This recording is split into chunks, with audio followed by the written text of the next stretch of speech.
me find it too.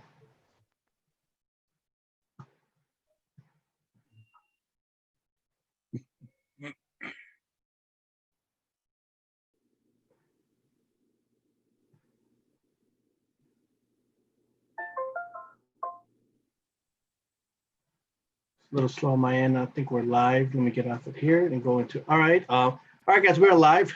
Hello, everyone. Good evening and welcome to Gamerz Realm. And I am your moderator for tonight, Mr. Switch Nintendo Power Life. I'm followed by my co-host. I got Retro Stylz. What's up, everybody? BlackPKMNTrainer. What's going on, everybody? One Up, Level Up. How's it going, everyone? And the QA Ninja. Hey, y'all. How's it going? Guys, give me 1 second. All right, sorry guys, I had to turn off a volume that was on my end here. All right, and we have our special guest tonight, Nintendo of America ambassador, tech and fitness junkie, lover of gaming, gadgets, and pop culture. We got Ray Strazdas. Hey, how are you guys? Doing good, man. Awesome. Thank you guys for having me. Glad to have you aboard. It's just kind of, just by seeing your YouTubing and everything that you do, I had to have you on here. It's an honor to have you here. I'm excited. I'm quite nervous right now myself, but just like, oh my God, we got Ray, just kind of chips me out a little bit. So I'm just trying to hold it on here together. And I want to start off by asking you a few questions and, know more about you, Ray. And I want to first ask you, so, tell us your life story, your gaming story, how it all began. And right after that, your favorite game of all time. Yeah. So my first system was the Nintendo 64. I got it for my dad when I got my tonsils out. So he kind of like bribed me as a way to like go to the hospital and, get that done. And I came home to the N64, got Mario Kart 64, first video game that I've ever played. And since then, I've been hooked. I got to say, though, my favorite video game of all time is definitely Diddy Kong Racing. Arguably the best N64 game of all time. It's still one that sticks with me. The soundtrack is great. It's just a blast to play. I really wish that we would have a remake of it. So much fun. Oh, yeah, remake would be quite awesome. I wish they would do that, too, as well. Well, they did the DS one, but more modern one. Switch. Something more for our Switch or something like that. Yeah, right. And let's say the moment you became a Nintendo ambassador, like how can you lay down for us? It's kind of a little surreal because you grow up with these video games that really have a big impact on your childhood, and like it's kind of a distraction from like what's going on. If you don't have too many friends, like I was always that awkward kid in school, so I always had video games to like come home to as like my settling place. So to be able to work with the company that made my childhood so amazing was just incredible, and the fact that I still get to do it is really just still mind-blowing to me. It really is. It's nuts. Awesome. I would say the most proudest moment of your life, even if it doesn't have to be gaming, it could be just anything. Yeah, I think it would have to be that, becoming a Nintendo brand ambassador. It's just one of those things that like it comes full circle, because video games were such a big part of my childhood and still are such a big part of my life. They were always there for me. It's something that I could always fall back on. And just to have that full circle moment was surreal. Okay. This one's kind of something I've been asking everyone. With the pandemic and protesting going around, has it been affecting at all your channel or the way you do things with your recording or when you're producing some media for, again, your channel? Has it been affecting you at all? Or? Yeah, with the pandemic, most definitely, because I actually work full time as well. So now I'm working from home full time. And now I basically have that to do, and I have the channel too. So I'm kind of like in the same place all the time. So it kind of feels like I'm always working nonstop. With the protests and everything like that, I grew up in the thick of it, in the diverse areas, things like that, and I've always loved everybody, and that's like how I'm like struggling to like word things a little bit, to like get my point across, where I stand with everyone and I stand for what's right, for basic human rights. Yeah, it's kind of been I say, affecting a lot of people in the way we do things. And right now I don't even have a job, and it's just I try to do what I can. I got to take care of Luigi, and why lady works. She works hard, and she's got to work from. I think she produces, like, sends food orders and things like that. And I just got to do my part. I want to do more live streams when I can, or do more, but at times I cannot, because it's just, I got other things to take care of, and just try to put in the gaming part too if I can, podcasting, Right. live streaming, things like that. Right. And that's the one thing I would add a little bit more too, is that I'm looking for ways to use my platform to do some good, to help out people whenever they're in need. Because a lot of people always helped me when I was that Yankee or lanky, awkward kid, back in school. They helped me. So I want to go back and do what I can to help everyone now that I have this platform to do that. That's Okay. awesome. I don't know if you mentioned it, but I think I had a question here. Is the first game you've ever played, like ever played? Ever played was Mario Kart 64. Mario Kart 64. Okay. Yep, that was when I got my tonsils out in the N64. That's right. One Paper of the Mario. best Go ahead. ever. One of the best Mario Karts ever, in my opinion. N64. Oh, without a doubt. I can still go back and play it. I actually just downloaded it on the Wii U last weekend. Oh, cool. And Oh, Diddy man. Kong Racing. That's my favorite too. I Yes. just got a Mario Kart 64 a few weeks ago, and it's just kind of like, I still haven't had a chance to play it again. I got Diddy Kong was the first one I got after rebuying the 64, and so I'm just trying to I wish we can get it all on the Switch, but I like playing it originally on its original console, and it feels better. Right. It feels original. So I Right. think Yep.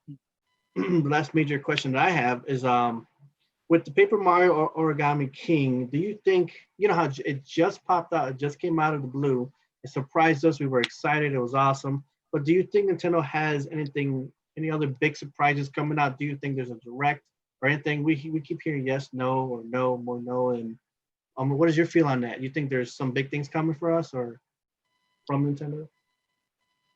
I would say yeah, because E3 was supposed to happen next week. So I think with that being out of the question, they probably had a direct schedule. So I would assume that there's things in the works. And I wouldn't be surprised if we see more like surprise drops in the next month or the next month after that, because the holiday season's coming up and there's really not much that we know about. So I would say I feel there's like some things that we know of. I think maybe Nintendo, anyone who's a lot of things have been pushed back in terms of because of the pandemics. They probably would have had maybe direct or things more announced for us. But yeah, I'm sure that if anything happens, I feel like sometimes I feel overwhelmed. When are they going to bring something in? But I have to remember that these times are tough. They may not everyone's at work right now. I think they just got back people to fix. I think you can now send your games or something to get fixed, or your systems. I don't know what you call them. People that work in there, they fix your games. Nintendo.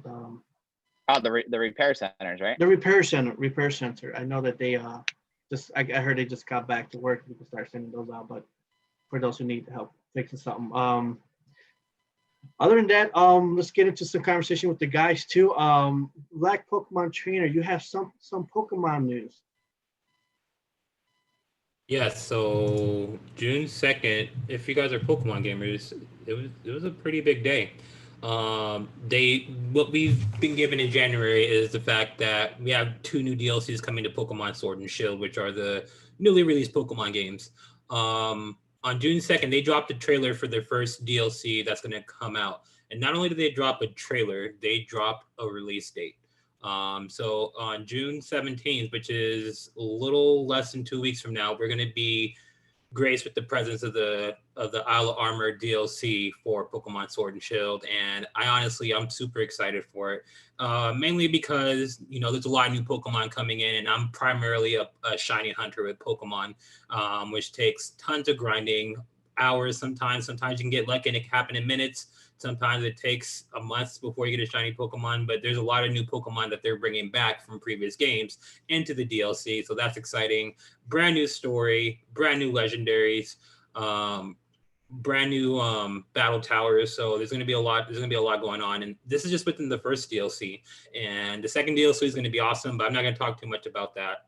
So what I've been doing since since the announcement, now that I know that certain Pokemon are going to be in the new DLC, is I've actually been shiny hunting for Pokemon in previous games. So I've been playing a lot of Pokemon Let's Go Pikachu and Eevee, and I've been playing Sun and Moon, which is for the 3DS, in hopes to be able to catch shiny Pokemon. And when the DLC releases, I can port them over already there, so I can do my playthrough. And when I do my playthroughs, like on YouTube, when I play through live, I always use shiny Pokemon when I'm going through the story. So I want to make sure that before the DLC comes out on June 17th, that I am completely prepared. Not sure if any of you guys are huge Pokemon fans, but this is a big thing for me.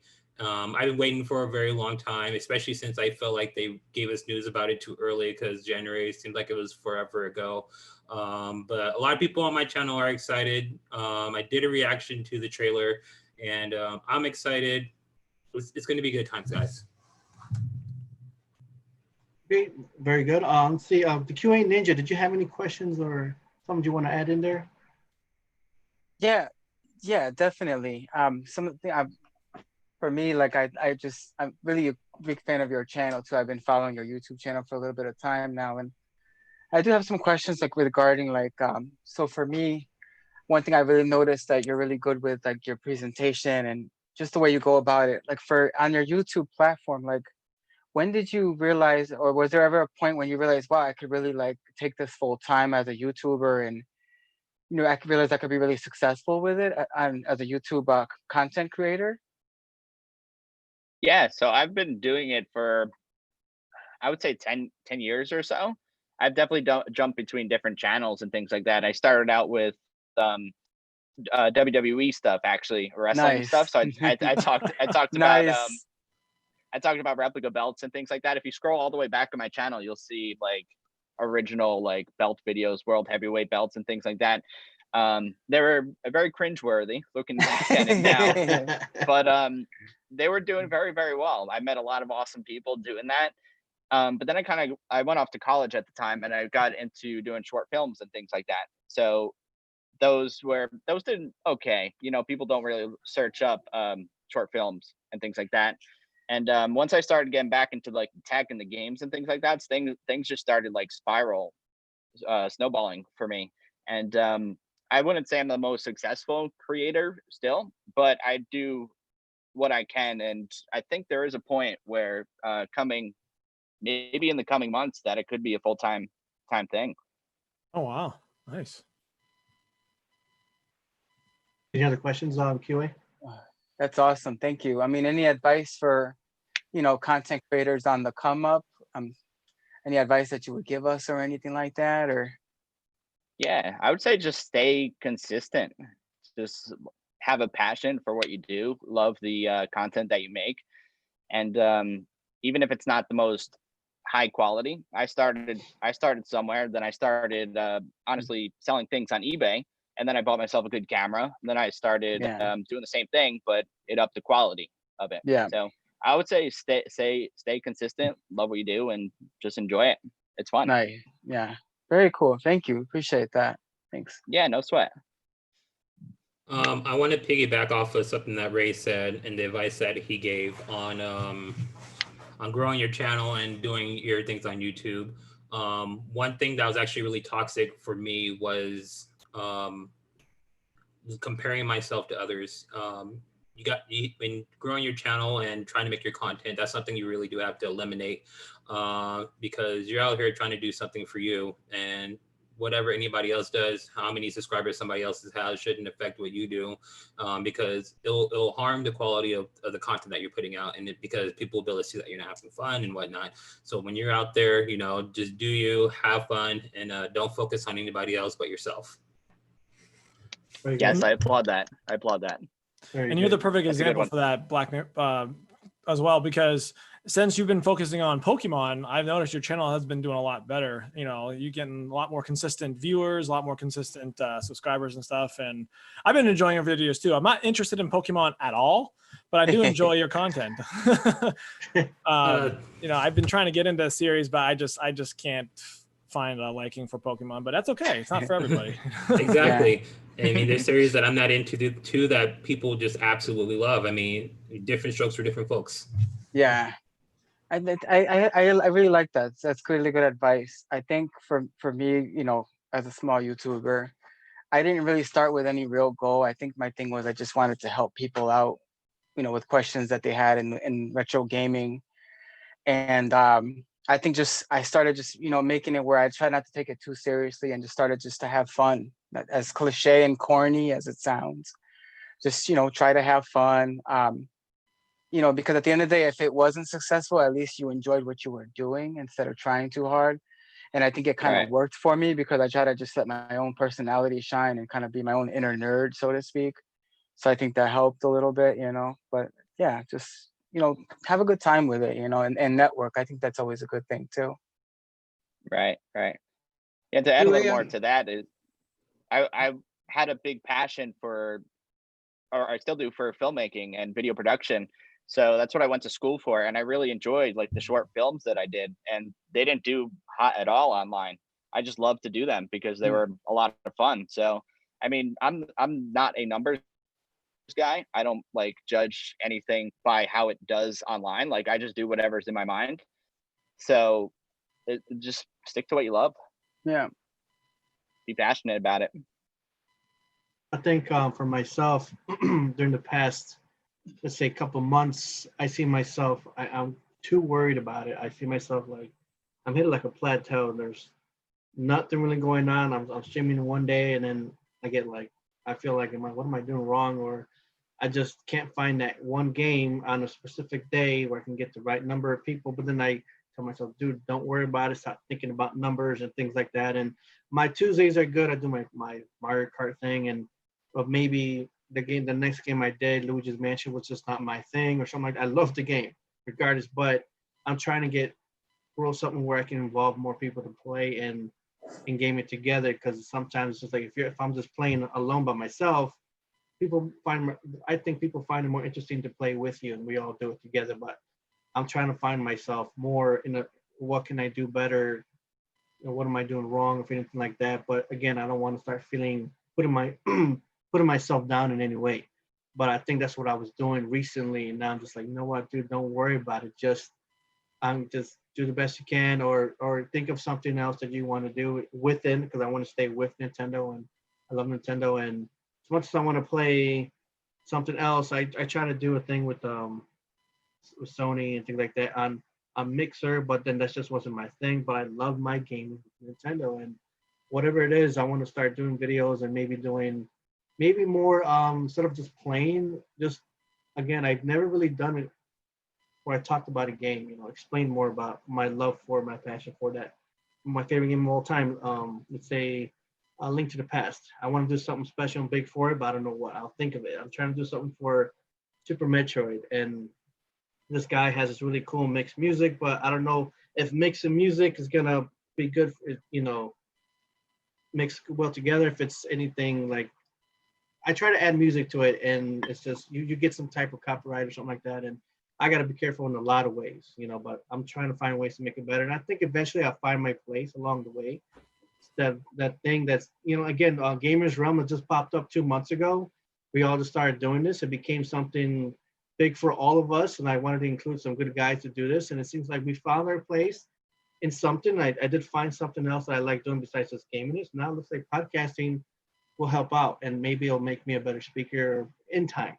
I'm just gonna grow. It's gonna start slow, and it'll climb itself back up. So yeah. So other than that, I feel great. I feel good, better than I felt before, and things like that. With the pandemic, I think I find myself even depressed at times. Oh, I was losing weight and I gained weight again, and I'm trying to, but I don't want to let those issues hurt me along the way. I keep thinking, do I not have a good image, or I can't let that affect me. I just have to.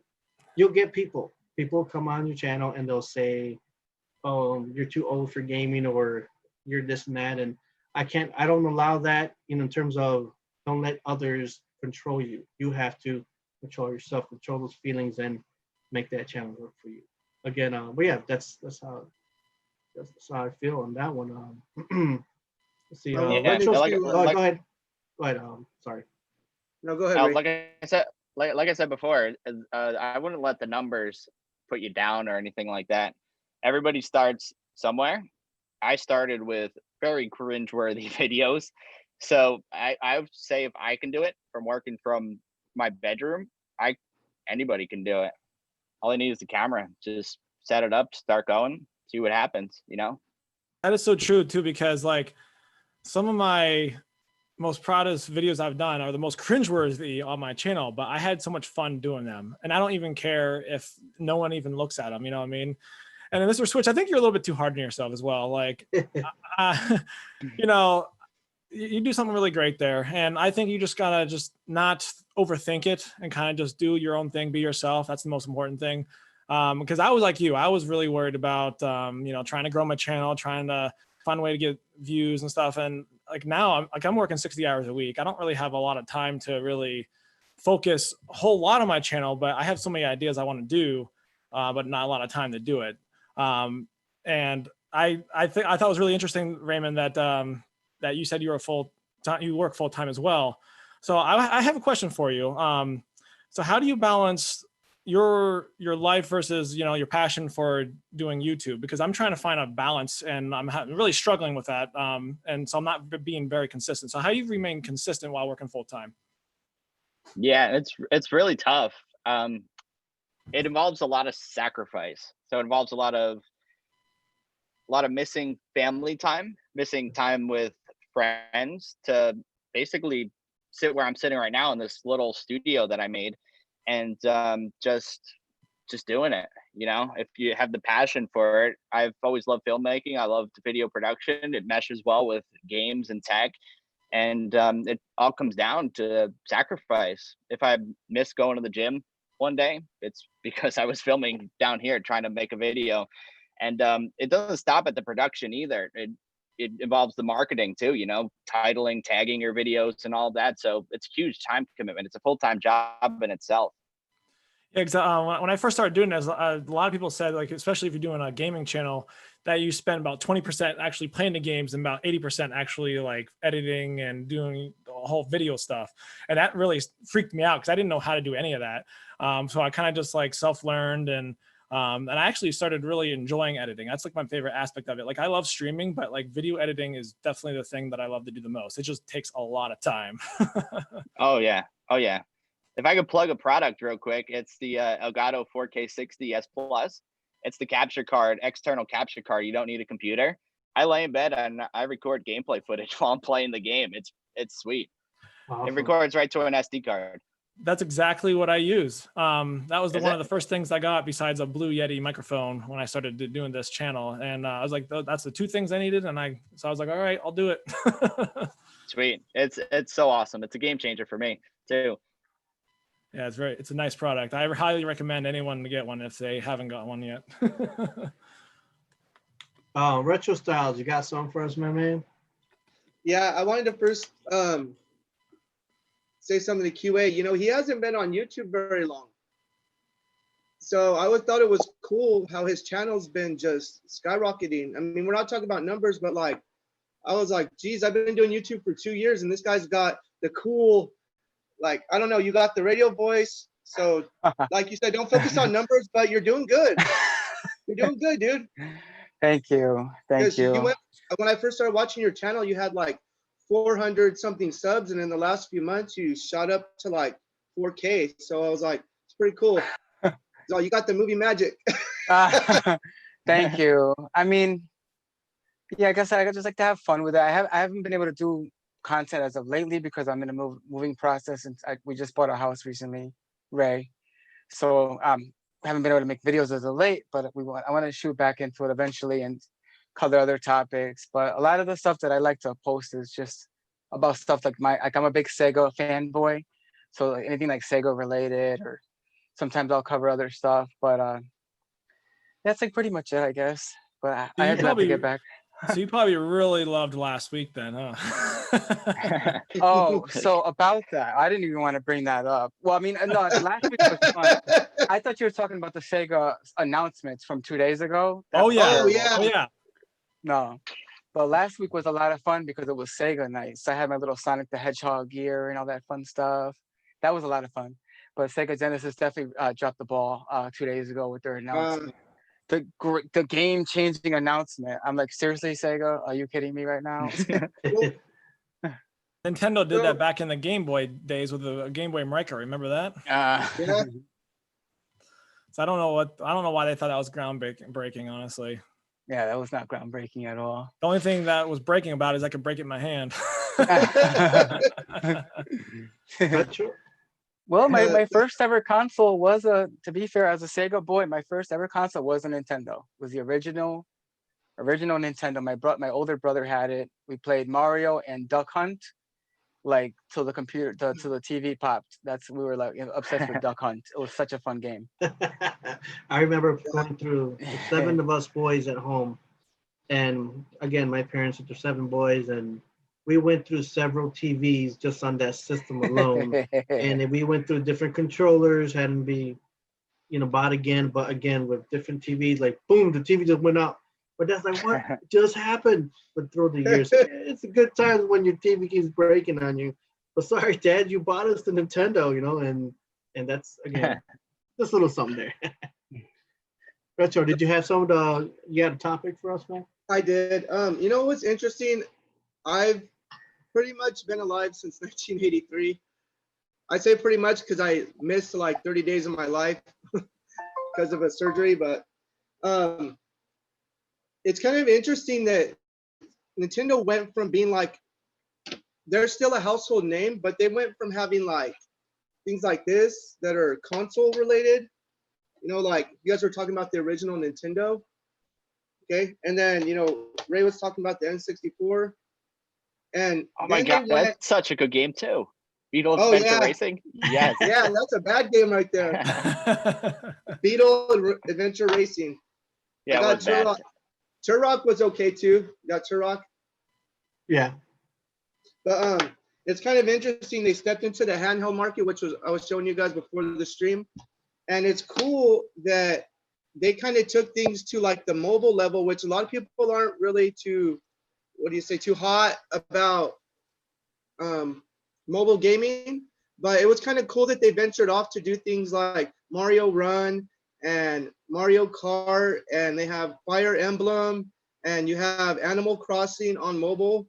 It's pretty cool. I mean, it's not like the greatest game, but if you're like a person who's into mobile gaming, that's pretty cool. That's pretty innovative to be able to take your product and put it into actual handheld device. Because I mean, just think about it. How many of us are actually going to carry our Nintendo Switch to work? I have before, but if you want to play a quick game, you have right there in the palm of your hands, you have something like Animal Crossing, Fire Emblem, Mario. It's pretty cool. But also in the same retrospect, they were smart to actually take things to the Nintendo Switch, because I don't have a Switch Lite, but some people do. But they take it into the Nintendo Switch because this is something you can take any. It was innovative that they're actually still porting over like Nintendo, Super Nintendo, and hopefully in the future porting over maybe Game Boy and maybe N64 to the Nintendo Switch. They have some, but I'm talking like a library, kind of like the Nintendo Entertainment System and the Super Nintendo Entertainment System. So at least, but it's pretty cool. That's just I grew up in that era, so to see how everything kind of changes, and a lot of people call it retro gaming, but to me, it's just gaming altogether. Nothing retro about it. It's just gaming for me. Yeah, it's really interesting that Nintendo went from the N64 all the way to where they are now. You know, I mean, they're still behind the other companies, but I've always loved Nintendo, and I always will love Nintendo, just because it holds near and dear to my heart. You know, the first console and game I ever played, Super Mario Brothers 3, still one of my favorites. But yeah, I mean, it's just crazy what they're what they're doing and what they're continuing doing. I'm excited to see where they're going to take the future. You know. Level 1 up. I got you right here. Nice.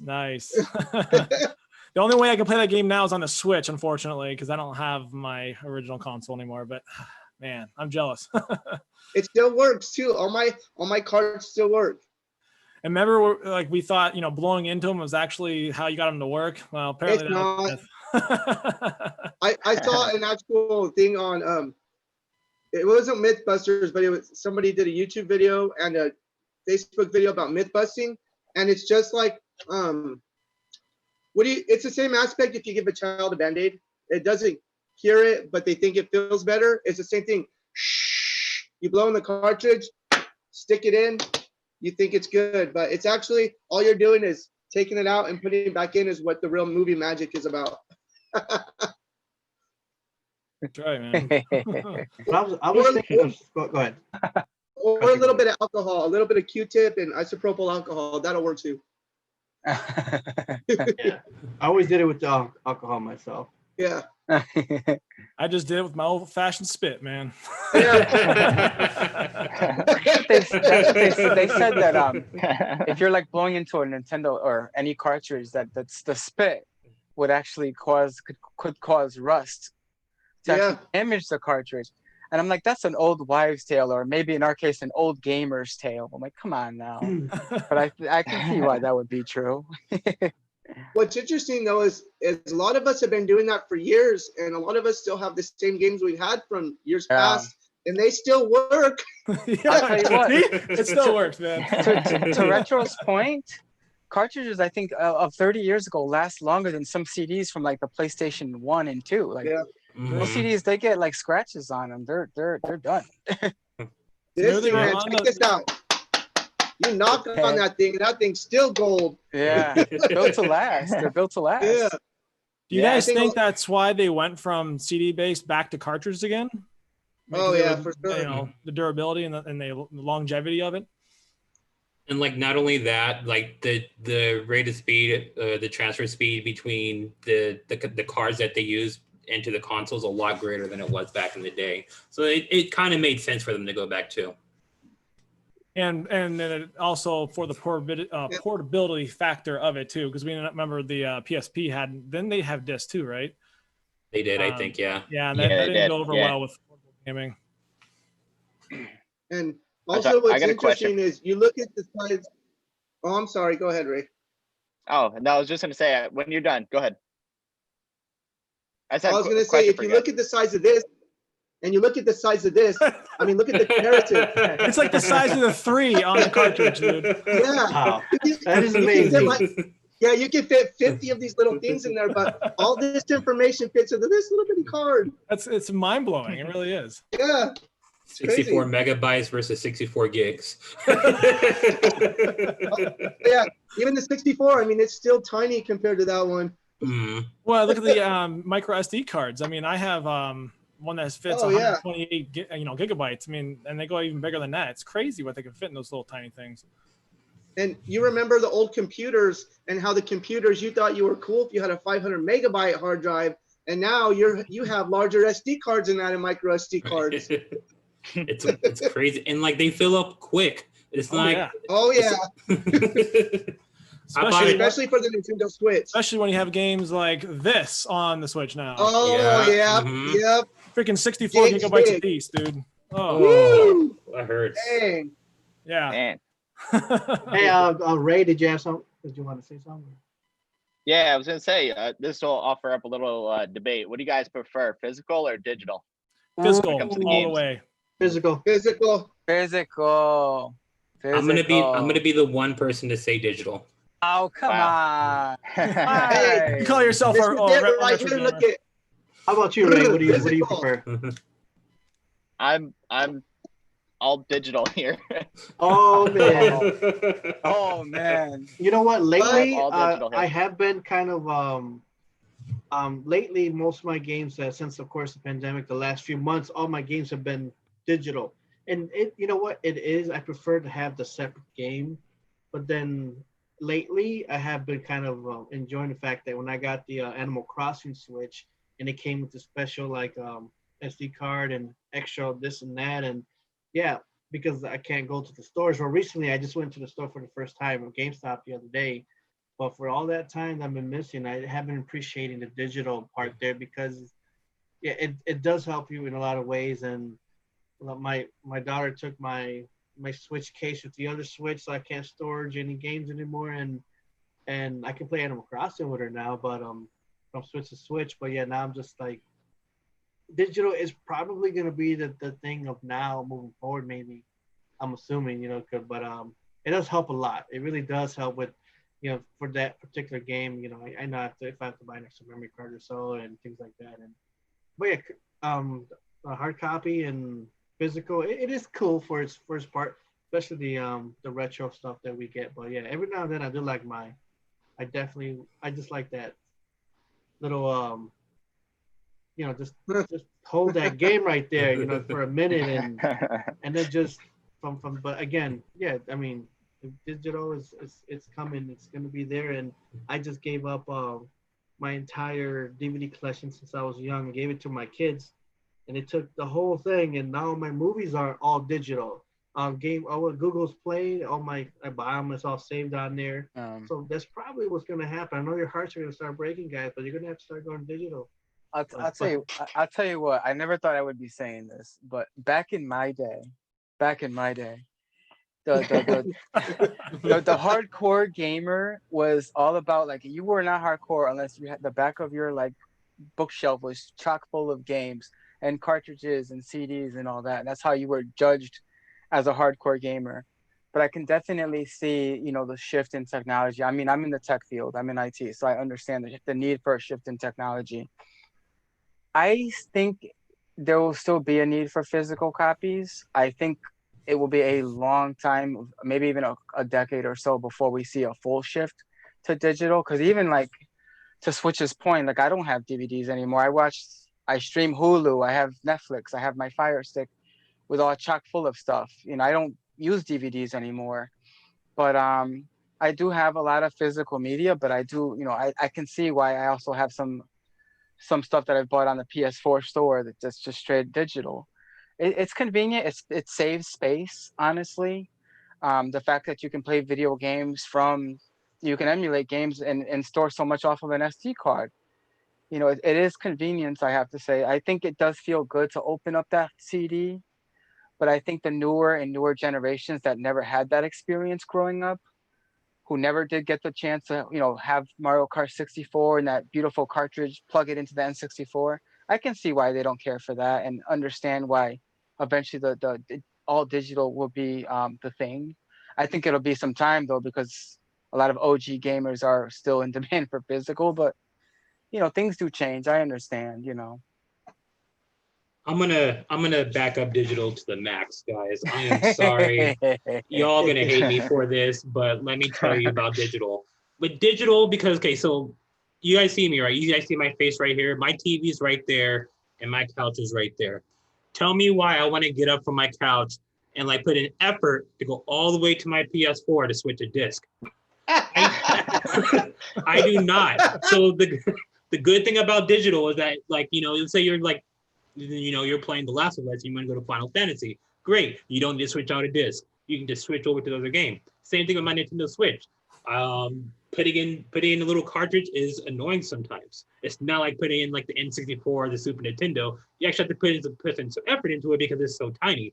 If you go digital, you don't have to worry about that. The only gripe I have about digital, I'm going to say this right now. Okay. Because I have a Nintendo Switch and my wife has a Nintendo Switch, and my profile's on both of them. And my wife has a Nintendo Switch where my main profile is on that Nintendo Switch, so she can play any of the games that I purchased, such as Animal Crossing, Pokemon, so on and so forth. So let's say I want to play Animal Crossing with my wife. We can't do that because we only have one digital copy. That's my only gripe about it. You cannot play online if you only have one digital copy with each other, and that's my only frustration.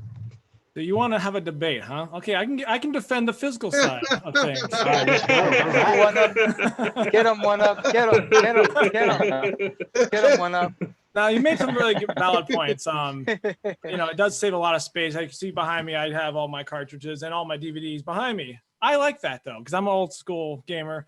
I like having the physical copies. This is why I do it. You say saving space, but where it doesn't save space is on your actual console. You have to buy all these SD cards. And guess what? If you do not have enough space on said SD card, you have to go out and purchase another one. So you still have to get your butt off the couch or, you know, wherever you're going, and you have to get a new SD card if you don't have it. That's the one point that I wanted to make. With your point with, you know, having physical on your console, if your wife wanted to play it, the only way she can play it is if you're not playing your console at all, which is unfortunate. And you can't trade, say maybe your buddy has a game that you want and he has a game you want, you can't swap them or anything like that. It's another advantage of having physical. I think the one thing that I like physical over digital, basically is just, I like holding my game. I feel like I purchased something. Like if I buy something online on my console, I feel like I didn't purchase anything. Like I love holding these in my hand and say, yes, I got a game. I love opening it up. I love just, you know, feeling the game going into my console. You know, I don't know, it's just something satisfying about it. But you know, there's pluses and minuses to each side. And, you know, I think more and more we're going to see more digital just because kids want things fast. They want it now. Because guess what? I mean, this is the perfect example. I ordered that 51 classic games that came out for the Switch today. I pre-ordered that on Amazon. Well, guess what? They notified me I won't get it until Tuesday. Well, people, if I ordered it digitally, I would have had it. I would have been playing it. So that's kind of the one disadvantage of having physical that I kind of don't like about it still to this day. Or do you have to go to a store to actually get your copy? But I don't know. That's just. I'll give you another argument about digital. Ray, look what you started. This is always a fun one. He knew this was going to happen. Fight had started. One up, you actually brought up a good point for supporting digital, and that is the, you know, the availability of having your game or how soon you can have your game. Let's say, like you said, you pre-ordered a game and you're not going to get it till Tuesday because Amazon is running short or they're running behind on your order. Not essential. Yeah. when you pre-order digital, like let's say when Animal Crossing came out, you know, I didn't, because I'm in California. I didn't have to wait until the actual release day to play that game. 9 p.m. on March 14th or March 24th, whenever the day they came out, the day before, I was able to play that game while everybody else is waiting for their physical copies.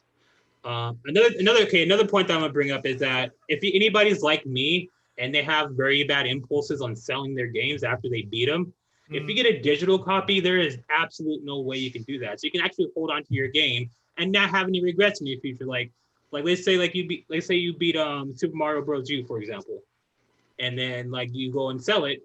And then you have like this regret, like, man, I wish I could pick this game up again.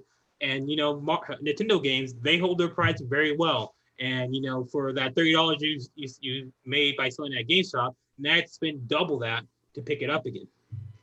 You also just made a good point for physical side as well, is that you absolutely cannot sell your game. It's say if you bought a game and you didn't like it at all. Well, now you're kind of stuck with it unless you just want to delete it off your console, but then you just wasted all that money. Can't get anything back from it. You can't trade it for another game as well. So that's also another disadvantage for the digital side that I don't like. Mm-hmm. But, you know, if GameStop goes out, then I guess you can't sell them anyway. But well, hopefully with Reggie there, GameStop will stay along for a while. So I'm hoping. Oh, yeah, that was nice. But the one thing I like, I'll go both sides. Digital, I like because the eShop has tons of sales like crazy. Some games go on sale that were 60, they'll go on sale like half off, sometimes like 30 or 40. And then that's a cool thing. And then digital, I mean, physical is cool because you get the cool, like, I like the cover art, the inside of the box. It's like one up said that satisfying, oh, wow, I got my new game. It's because that's what generation we grew up in. But I'm like 50-50. Digital's cool because you got it right there in the palm of your hand. Like BlackPKMNTrainer says, you have it right then, right now. You don't have to wait for it later. But physical says, hey, I got this cool disc. It's part of the collection. It's like that old school. I got it on my wall. It's my collection, and it's there to stay. But there's one person that I know. It's Woodhawker from Beat 'em Ups. He knows a guy that turns the digital games into a physical copy. So anything he buys digital, he puts it on a physical. So that's kind of interesting. I've never heard of anybody doing anything like that before. So it's pretty cool. Both sides are cool. Black Pokemon Trainer, is there any way I can get your hat? I got it from GameStop. Because it belongs to you, I'll trade you that for Pokemon Monopoly. I know. Oh. I love this hat, man. I love this hat. I wear this hat when I'm doing trivia. Wow. We have some This is my appreciation. trivia hat. We gotta have a word of appreciation for Luigi because I feel like he always goes by the wayside. I've always been like team Luigi over Mario. Like for Mario Kart, I always pick Luigi. So let's appreciate Luigi for all the things he's contributed to NES, please. Thank you. See, you have a Luigi hat. What are you Team talking Luigi. Yeah, just put it on. It's kind of going out. You know, I mean, I got my son's name Luigi, so we're good. I will say this. If there ever is a Luigi option between Mario and Luigi, that's like, like you can actually like select. I always do Luigi. Like, let's say not Pokemon, Mario Odyssey. After a while, after you get like a couple of those stars or sprites, whatever they're called in that game, you get the ability to get Luigi's costume. And as soon as I got Luigi's costume, that's what Mario is wearing. That's it. He never switched to anything ever again, unless I need to do it to get a star. Thousand Year Door. There is a way to get Luigi's outfit in Thousand Year Door. I think it's in Chapter 6. After I got Luigi's outfit, that was it. Dang where Mario's outfit, dang where Wario's outfit, dang where Mario's outfit. Mario was dressed in green throughout the rest of the game.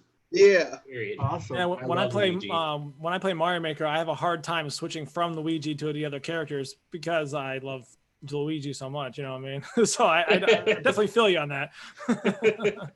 Luigi on Mario Maker is cool because like he almost jumps like he does in Super Mario 2. His legs are always all crazy when he runs, so it's pretty cool. If only he would jump that Hey, high. guys, I was thinking, I wanted to ask Ray, what does this take and feel on, okay, your NES games, Super NES games on your Nintendo Switch. Is there something that you think they should have something more? Like I've been waiting for some games like, where's that game? Where's Batman Returns? Where's this and that? Do you think that Nintendo's giving out enough, or they're just? Sometimes I feel like we don't get enough of the games that we want on the NES or Super NES. Like, how do you feel about that? Do you play it a lot? I don't play it too often. I think for what they're giving for the price of the membership for what is it, like $20 a year, I think it's adequate. You know what they're putting out, but it's not really, like you said, the titles that people actually want or want to play. But I assume that also has to do with licensing issues, because they're so old from back in the day. I'm just looking forward to N64. I really hope that happens. Yeah, that really Oh my nice. I really hope we see them. Oh man, I really hope so too, dude. I don't think they'll go as far as like do anything above that. Because if they do that, like GameCube or anything like that, they'll probably just make a remaster at that point. But yeah, 64. I want my Diddy Kong 64 or Diddy Kong Racing on my Switch, but I don't know. Yes, we need that back. Yep. Wasn't that made by Rare originally? Yeah. Yeah. Yeah, it was. So Microsoft owns those rights. Dang it.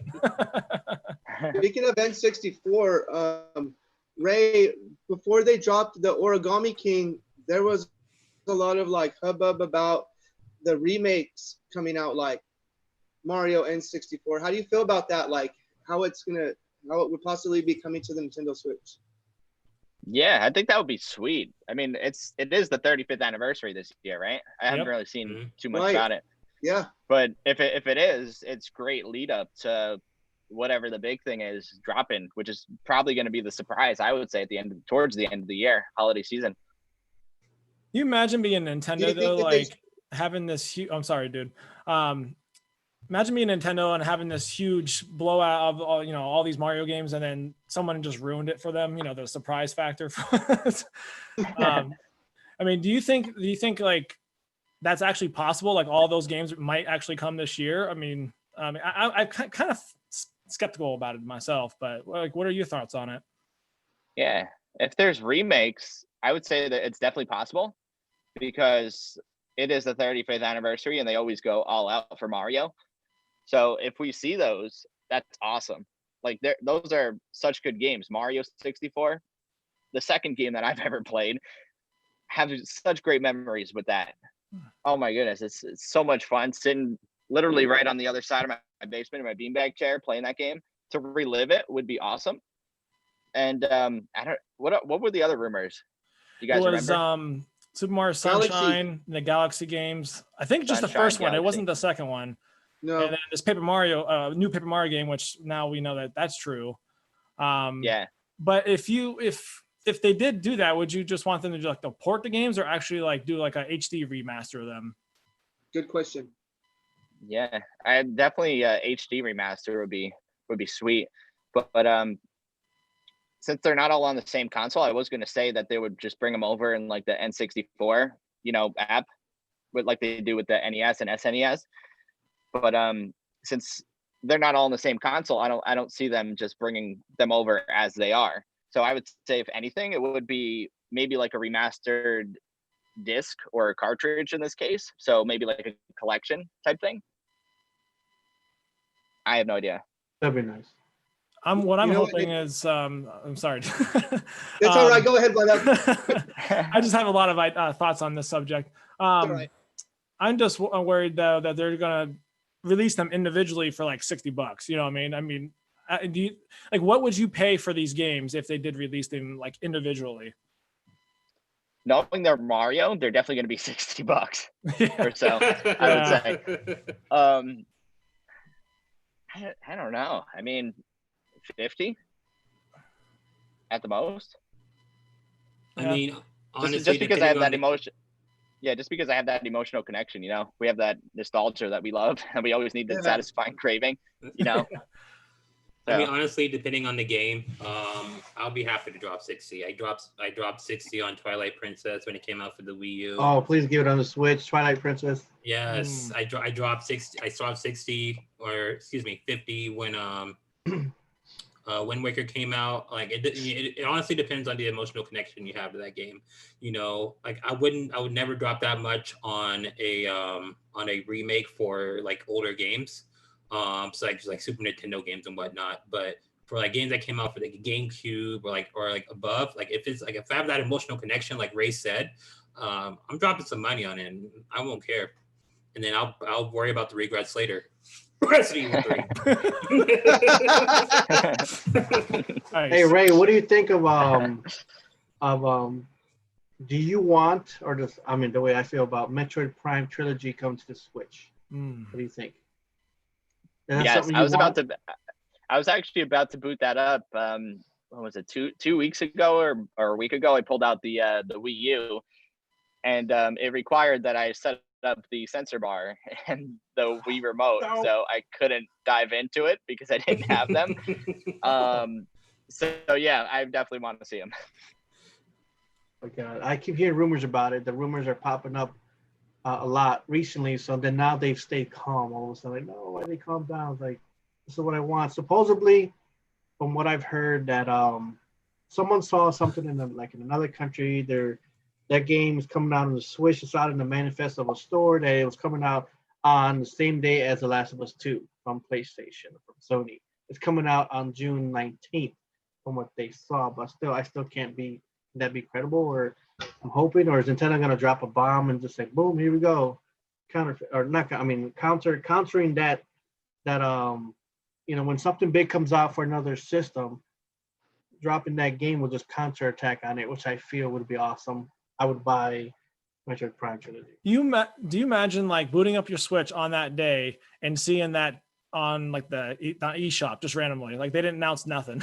I go crazy. I mean, they would never do that because that's too big of a game, I think. I mean, they would at least do like a trailer or something. But I feel like Nintendo does sit on their franchises. Like I think they've had like some of these games finished for quite some time, and I think they were trying to get it somewhat close to the fourth game. But since that game was restarted, I think they kind of delayed it a little more. But I mean, I don't know. That seems like a perfect game to release this year, just because we don't really know what's coming out. I don't think Zelda's coming out this year. I don't think there's definitely not Metroid not coming out this year. So that could be a good choice. Oh, Metroid Prime 4, right? Yeah. There could be another. They could do Metroid 5, like a 2D, like a side-scrolling Metroid game as well. That's always another option they could do. The Hey only guys, thing they did for Zelda was go the ahead, Rachel. DLC. The only thing they did for Zelda was the DLC. I don't think they're doing anything farther than that. It doesn't look like it. I don't know. Guys, we're coming at the end of the hour. Do you guys want to ask Ray any more questions? Anything you want to throw in? Yes, I have a question for you, Ray. Yeah. Like I just hearing some of the conversations that we had with you, I know you game a little bit beyond Nintendo. So outside Nintendo, what would be your favorite game? Would you say one that I logged the most hours with, or one of all time? Let's do both. Let's do both. All right. So one that I logged the most, one that I definitely logged the most hours in was Burnout Paradise, which is one that I'm excited to see come to the Switch. Actually, Really? probably next week. Ooh. That's And interesting. that was on the PS3. I would say I put about 200 or so hours in it. Holy They just kept adding on to that game. Like they just kept adding the different sections of the island, and I was like, this is great. This is sweet. Favorite game of all time, definitely the Tony Hawk Pro Skater series. Nice. Man, we had Yeah. September, my guy. You are excited. we had some good times with that game, man. Are you excited for the remaster of Tony Hawk Pro Skater? Oh yeah, that's going to be the reason why I buy a PS4. Probably. I know my That's wife was awesome. that's my wife's favorite game, and she's like, "Babe, the remasters." I'm like, "We got to get a PS4, babe." And she's like, "All right." I had a friend that was literally a system seller. Yeah. I had a friend that was giving me some of his Nintendo 64 games, and he had one, but he was giving me a few of them. And out of the stash, this is like about a month ago. Out of the stash, he's like, "Wait, hold on." It was Tony Hawk. He just took that back. So, oh, dude, like, he just took the original one away. But I don't know. I guess that's just too good of a game, and just like even though how old it plays, it's still an awesome game, no matter what. And it's such a smart move too, because they know a lot of us have a lot of nostalgia for that series, especially the first two games. Like those are the only two that I really did like sink the most hours into. After that, it kind of went downhill a little bit. Like 3 was still good, but then 4, and I didn't really care for it. And 5, I just didn't even bother with it. But yeah, I'm definitely excited for those two games myself, and excited to see if they add anything, or how it looks overall in comparison to how it did in the PS2. Or that was on PS2, right? PS1. PS1. Yeah. Mm-hmm. Way original, yeah. Do you think they're gonna have like the HD graphics, but you're able to switch it back to like the old school graphics as well? Because that'd be kind of cool. Ooh. That'd be sweet. Yeah, the polygons. Yeah. That'd be awesome. Yeah. I'm excited about the online. The online should be fun. Oh yeah. I am very curious about the soundtrack that they're going to use, because a lot of the music that was in the original Tony Hawk's was music from like actual artists and whatnot. So I'm wondering like if they're going to be able to get the same licenses for those songs, or if they're going to have to switch it up a little bit, or just remove a couple of songs. I actually saw that there was a song list posted online, and there was only 6 songs that they weren't able to get the rights to. And that was it. The rest of them were mostly legit, which is pretty cool. Pretty cool. That's awesome. Yeah. It is cool. Yeah. On the topic of remakes, I've been advocating for a remake of Donkey Kong Country series, my favorite Super Nintendo series, Donkey Kong Country.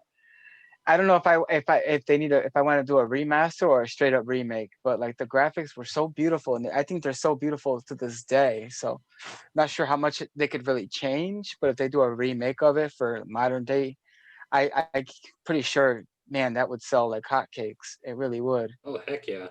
I would like a hot cake right now. I know how we're You all got me hungry. hungry. You got me hungry. We're in a strange, we're in a strange situation with gaming. It seems like they're into like remakes and remasters and collections lately too, because we're getting a lot of that on the Switch. I'm not sure if that's just because we're kind of transitioning to new consoles, and I mean, I like it. I mean, they can keep going. Get some of those old games that we love so much and get it on our consoles. I feel like it's just a huge moneymaker. Just in general, like, hey, this is what I played back when I was a kid. And, now it's like remastered in graphics and like so on and so forth. But not only that, there are some games that are just extremely long that lasted like 3 generations, such as Kingdom Hearts, where like every single game dating back from the one that came out in PS2, now we're already all the way here on PS4, Xbox One, to where like, you can't easily get Kingdom Hearts on the PS2. So like they had to kind of re-release it for people can catch up on the story and actually experience the story. And then at this point, 20 years later, we have a bunch of new gamers that only play like the newer Kingdom Hearts. They never had like what we had back when we were teenagers with Kingdom Hearts 1 and so I feel like that's a big reason too. Yeah, can you imagine playing Kingdom Hearts 3 without playing all the other games? Like that's just a sad life. And also what's interesting is Nintendo took upon themselves to do a little bit of the Kingdom Hearts, because remember they ported it over to the GBA. Mm-hmm. So yeah, you had the GBA port, so you kind of, if you don't play that, you missed out on just a little bit of the story also. So it was pretty cool. Check that out. Absolutely. Okay, guys, is that good? Are we any more questions or anything else you guys want to go through before we finish up tonight? No, I just want to let Ray know my favorite YouTube video that you have is that one where you save the cat, that series where you save the cat. It was pretty cool. That's my favorite. Oh, thank favorite you. series. Oh, Yeah, because I'm an animal lover. doing very well. I'm an animal lover, so me and my Awesome. daughter were watching it, and she goes, "Dad, did he really save that cat?" And I was like, "Yeah, he saved that cat." And so she was sitting there watching the video progression. I thought it was pretty cool. Awesome. Yeah, thank you. He's doing very well. He's actually on the other side of town now with a good family. So the kids love him. The parents love him. It's just a really good story that worked out. That was Nice. cool. I have one more question for you before we close out here. So of all the videos that you've done over the years, like which one what is your favorite one, or the one that you're most proud of that you did? That's a tough one.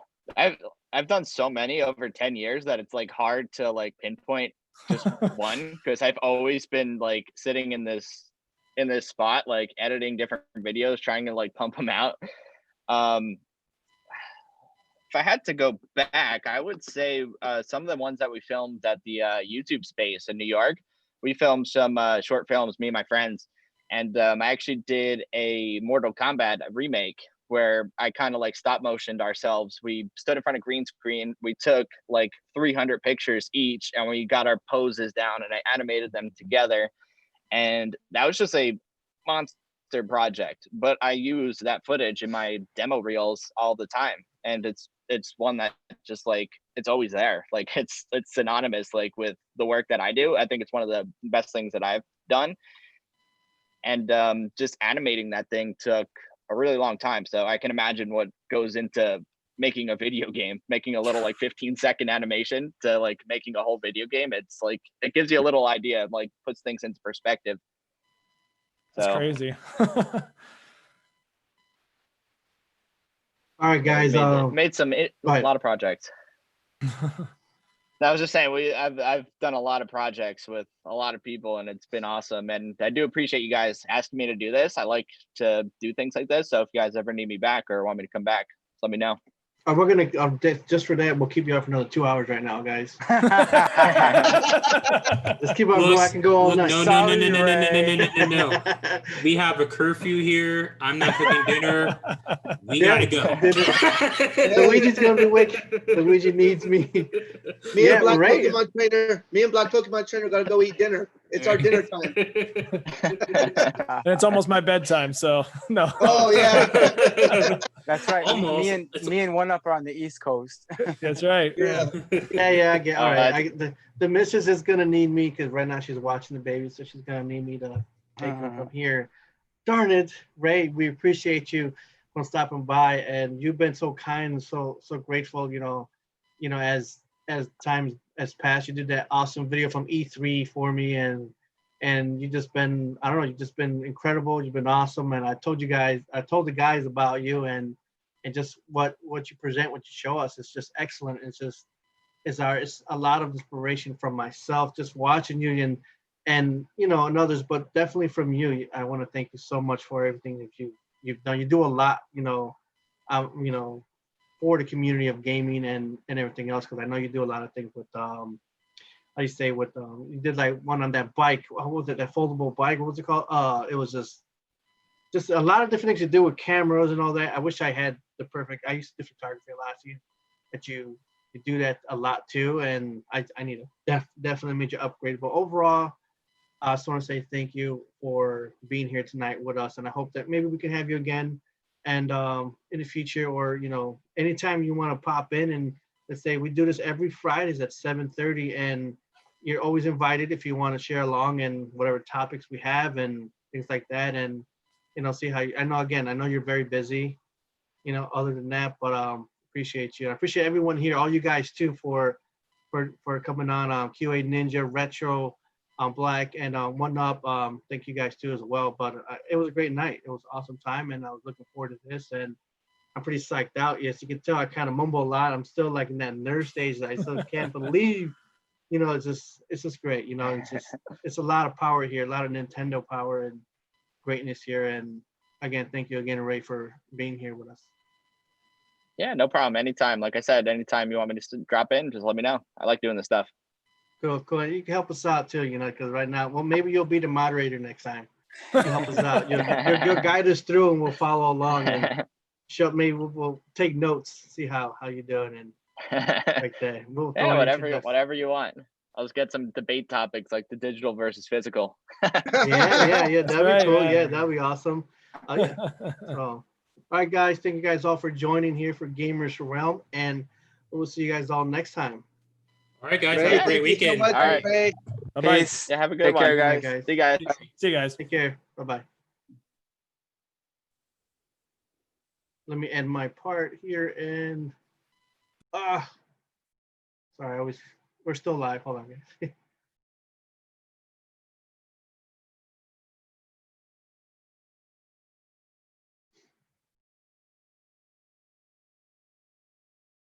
Who's still on?